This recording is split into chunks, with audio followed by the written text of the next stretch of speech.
it's Phoebe from Who's Phoebe and welcome back to another Doctor Who video. Now, as you guys know, I am doing 24 days of Doctor Who, basically where I review 24 classic Doctor Who episodes.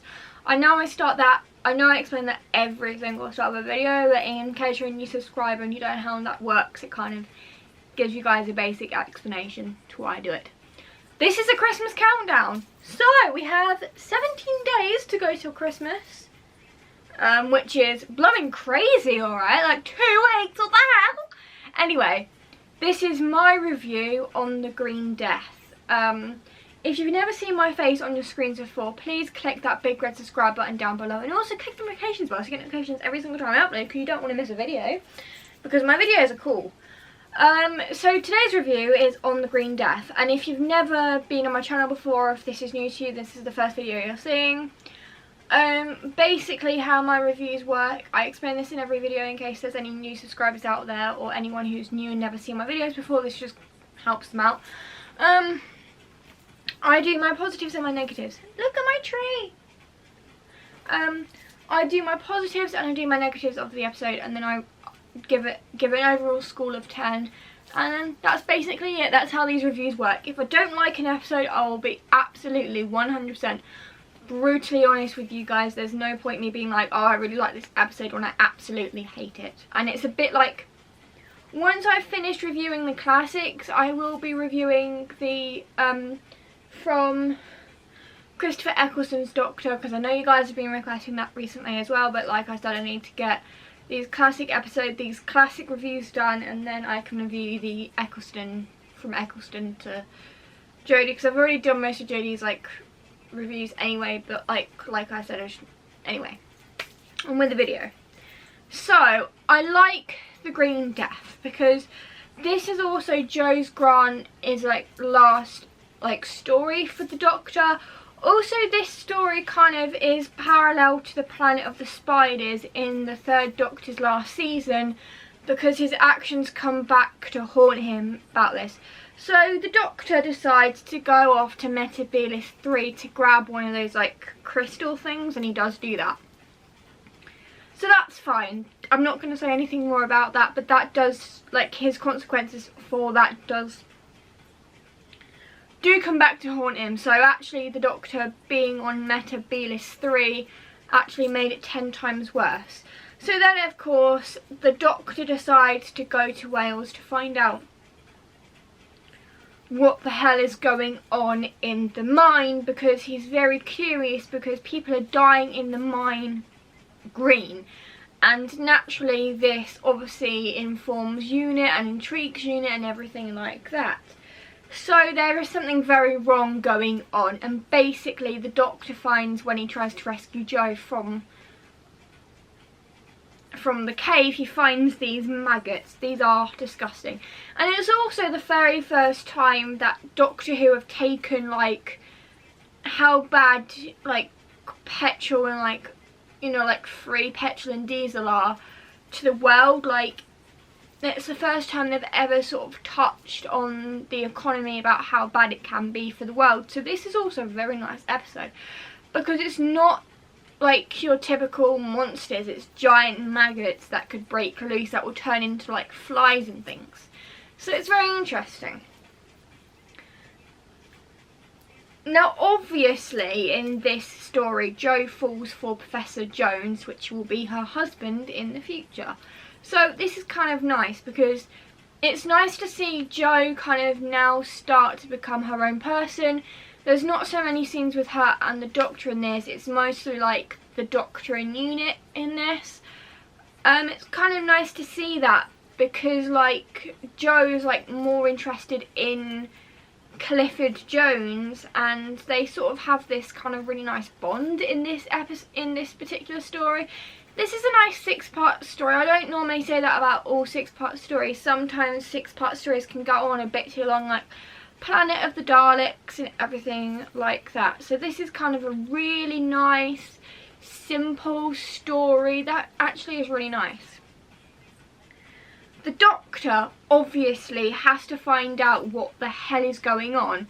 So he goes to Global Things, and when they kick him out and up security, he dresses as a milkman. He goes in disguise as a milkman, which is the most hilarious thing ever because Jon Pertwee is such a good actor. He really pulls off the disguise as a milkman.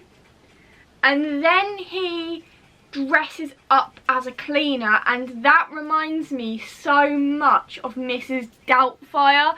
It's just so funny how the lengths that Doctor will go to go undetected in any place at all. It's just flipping hilarious. So I really did like those moments when the Doctor was like going like, you know, in disguise and things like that. It really brought something to the episode. Also, the Doctor's medical skills come out in this story as well. Only like once, I think, in this particular story. Obviously, this is the third Doctor we're talking about. The Doctor has skills in science and medicine, so he can basically do anything, engineering and things like that. He's got all sorts of different qualifications. But the fifth Doctor's a little bit more medical. Not important. So when obviously Jo decides she wants to go get a maggot for Cliff to, you know, sort of analyse and everything like that, Cliff becomes the next victim to almost die of a green death, is the best way to call it. And the Doctor finds out, and obviously the Doctor can do something. Like, at first the Doctor gives him a broad spectrum antibiotic, which wouldn't exactly stop the infection. It would just slow the infection down enough to not, like, he would still be infected, but it would slow the infection down a little bit, so you know so it gives the Doctor time to come up with a cure, is what I meant by that. So obviously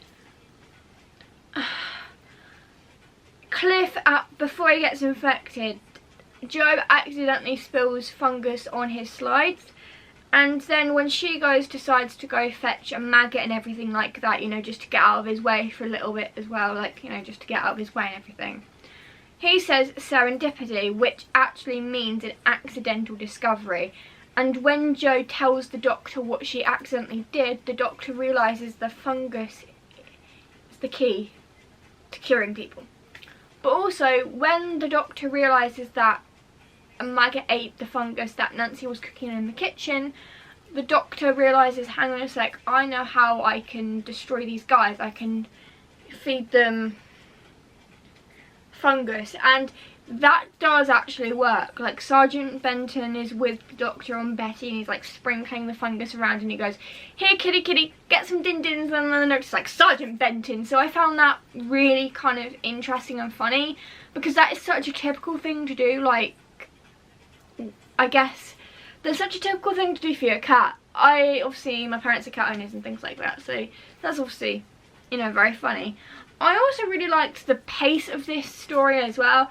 6 parts is just right for this, because like, it's a slow burn at the beginning, but then of course it's not like that. It obviously picks up the pace and you get a few things going on.